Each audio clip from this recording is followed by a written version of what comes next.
여러분 반갑습니다. 야옹 어바운입니다.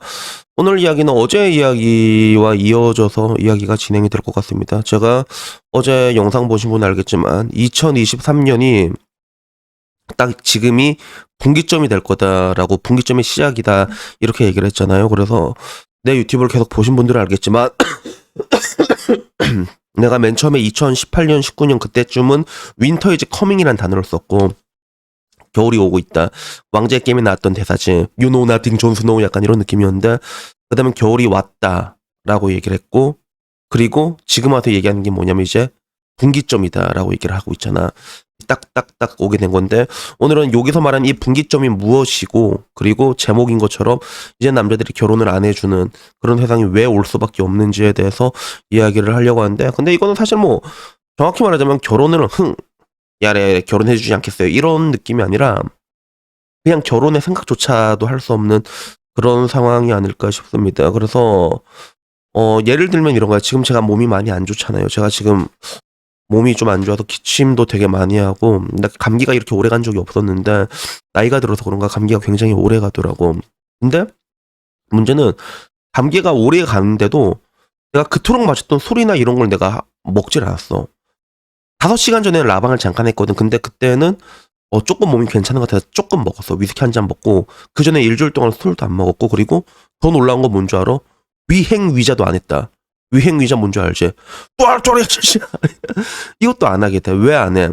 몸이 힘드니까. 몸이 힘드니까 생각조차 안 하게 된단 말이야. 그러니까 내가 얘기하는 거는 앞으로 이런 시대 결혼에 대해서 내가 너무 힘드니까 생각도 못하는 그런 시대가 온다는 거죠. 그래서 내가 왜 2023년이 분기점이냐라고 얘기했냐면 이거는 아마 경제적으로 좀 빠삭한 사람들은 내가 왜 이 의미로 이 2023년을 집었는지 알 거라 생각해. 왜냐하면 올해가 저성장의 고착 원년이거든. 그리고 이 저성장이란 거는 일시적인 게 아니라 이제 장기적으로 이어지게 돼 있다는 거예요. 그래서 한국은행 이창용 아저씨도 그 얘기를 똑같이 했었지. 이미 장기 저성장이 시작됐다고 얘기했잖아. 그래서 나는 이번에 이창용 아저씨는 마음에 들더라. 전에 이주열이었나 김주열이었나 그 아저씨는 이게 얘기할 때 자기 생각을 좀 많이 안 하고 구렁이 담 타듯이 이렇게 넘어가는 그런 게 있잖아. 금리도 이제 구렁이 담 넘어가듯이 이렇게 그런 게 있었는데 결국에는 이 장기 저성장이라는 게 가장 큰 키워드가 되는 거예요. 내가 말하는 그 분기점이 된다는 게. 그래서 통상적으로 지금까지 대한민국의 경제 성장률은 어느 정도였냐면 2003년부터 들어가면 이때 카드 사태가 있었잖아. 카드 사태 때도 2.9%였어. 대한민국 성장률이. 그러니까 여기서 비교할 때는 세계 경제의 성장률이랑 같이 비교해서 보는 게 좋아. 글로벌 스탠다드랑 같이 비교해서 보는 게 좋아. 그래서 2003년부터 2007년까지는 그래도 준수하게 보였지만 세계 경제 성장률에 비해서는 굉장히 낮은 기록이었고 그리고 명바이햄은 굉장히 글로벌 금융위기 때부터 맞긴 했지만 근데 굉장히 선방을 잘했어 이때. 그 진짜 달러 사업도 잘 체결하고 그래서 어떻게 보면 이제 친기업적인 정책이었지. 낙수 효과는 이어지진 않았지만 그래도 지표적으로 굉장히 잘 이어진 표였고 그리고 그 뒤에 그네 누나가 받았을 때도 그네 누나도 뭐 이래저래 하긴 했지만 그래도 그네 누나는 드라마 열심히 봤잖아. 그지? 드라마 보면 오히려 더 잘하는 것 같더라고. 그런데 평균적으로 우리나라가 2%에서 3% 정도의 그런 캐파는 계속 나왔는데 이게 이제 1%대로 떨어지게 된 거야. 그래서 정확히는 모르겠지만 일단 나와봐야 알겠지만 현재 아시아 주요국 경제 성장률 전망이 한국이 제일 낮습니다. 주요국 12개 중에서.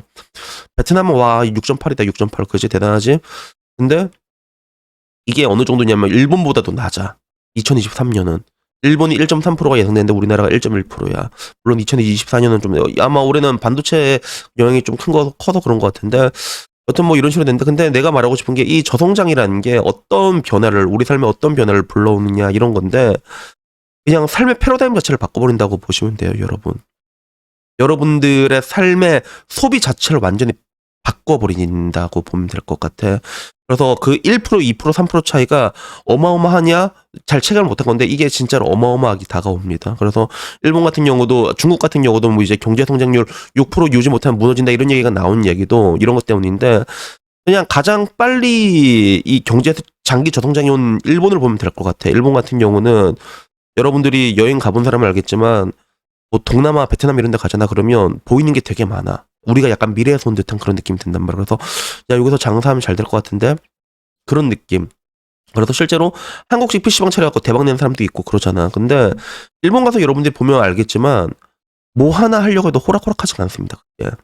그 틈이 잘 안 보인다. 일본은 그 인건비부터 굉장히 타이트하게 돌아가거든 진짜로. 저성장이 되면 그렇게 돼. 사람들이 소비를 안 하게 되거든. 소비도 진짜 안 하게 되고 돈을 굉장히 아껴 쓰게 된단 말이야. 그러면 일단 하나 확실한 건 대한민국 바는 다 망한다. 일단은 바는 무조건 망해. 나 확실하게 말할 수 있어. 왜냐면 내가 일본 바 가보니까 알겠더라.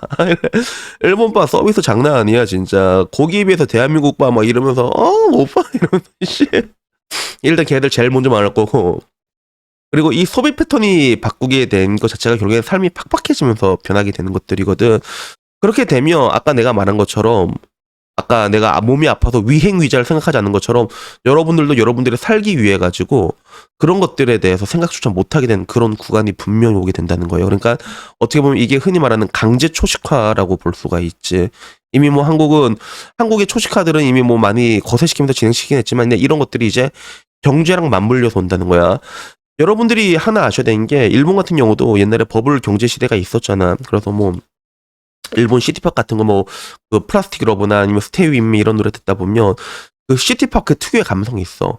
그 부유했던 삶 속에서 그 공허함이라고 할까 그런 느낌이 있다니까. 시티팝 들으면 플라스틱 러브도 그 노래 가사가 보면 그 내가 너랑 한 번 했다고 나의 사랑을 가질 수 있다고 착각하지 마 이런 거야. 그게 83년도에 나온 노래인데 83년도부터 그때부터 일본은 이제 원넷 그런 얘기를 하고 있었는데 근데 그때도 일본이 상태가 되게 안 좋아졌단 말이야. 되게 안 좋았어 그때. 진짜 쉣더뻑이었단 말이야. 근데 결국엔 어떻게 됐어? 저성장이 오게 되니까 착해지게 되잖아. 한국도 마찬가지야. 한국은 근데 조금 더 웃긴 게 뭐냐면 더 하드코어한 게 뭐냐면 우리는 경제가 이렇게 버블이었던 적이 한 번도 없거든. 우리는 경제가 붐이었던 적이 없어요, 여러분.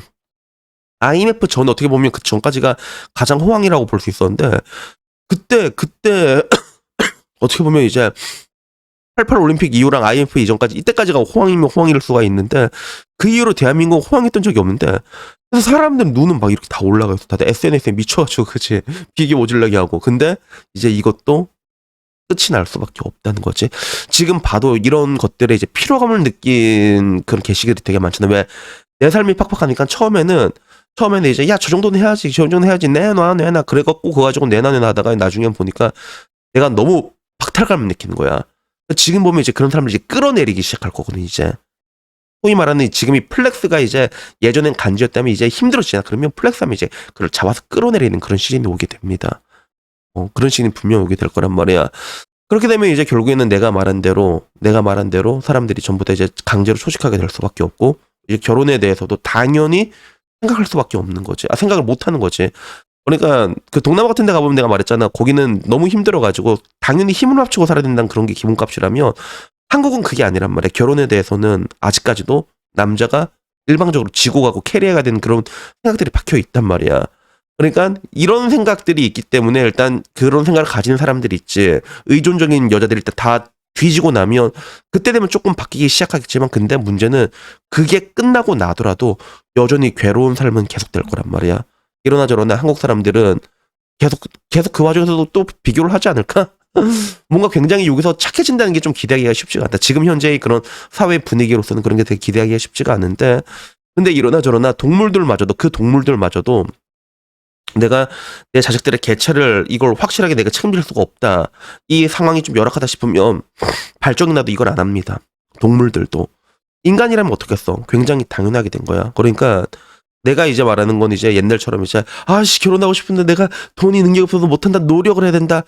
이런 게 과거였다면 지금은 앞으로는 이제 그런 생각조차 안 하는 세대가 올 거야. 그리고 그걸 떠나가지고 이미 이런 한국의 말도 안 되는 그런 분위기에 굉장히 많은 남자들이 염증을 느끼는 사람들이거든. 그렇기 때문에 아마 한국의 저성장은 분명히 말할 수 있는 게 좀 더 하드코어하게 놀 거라. 난 그렇게 생각해. 이 분위기가. 왜냐면 대한민국 항상 그렇게 왔단 말이야. 뭐가 와도 그 진짜 고령화가 와도 초고령화, 저출산에도 초저출산에 항상 다이나믹하게 왔거든. 빠미가 와도 진짜 젊다 싸딕들이 왔으니까 이제는 이제 우리 차례야. 그치? 이제는 우리 차례인데 이 다음에 올 폭풍도 우리가 상상할 수 없을 만큼 강력하게 올 건데 근데 그런 두 번째 오는 폭풍 같은 거는 단순히 이제 결혼을 하겠습니다 하지 않겠습니다가 아니라 굉장한 그런 무관심으로 오게 되지 않을까, 신경도 쓰지 않는, 그렇지 않을까, 뭐 전 그렇게 생각이 듭니다. 그래서 여튼간에 뭐 오늘 이야기는요 여기까지고, 제가 항상 하는 얘기 있잖아, 돈 많이 모아두라고, 열심히 모으라고. 이거 명심하셔갖고 열심히 돈 모으셨으면 좋겠습니다. 여튼 뭐 오늘 여기까지고요. 끝날 때 또 복돌이가 왔다, 그지? 일로 와라, 연치 왔다, 요놈. 우리 복돌이는 지랄하지 않아. 아, 근데 사실 복돌이 지랄 많이 해. 근데 지랄을 해도 보면 귀엽잖아. 보면 풀린다, 진짜. 풀린다. 근데 여러분의 여자친구의 랄지는 과연. 여기까지 하겠습니다. 아야, 가만있어. 가만있어. 여튼 오늘 이야기 여기까지입니다. 이상입니다. 감사합니다. 야옹. 얼마.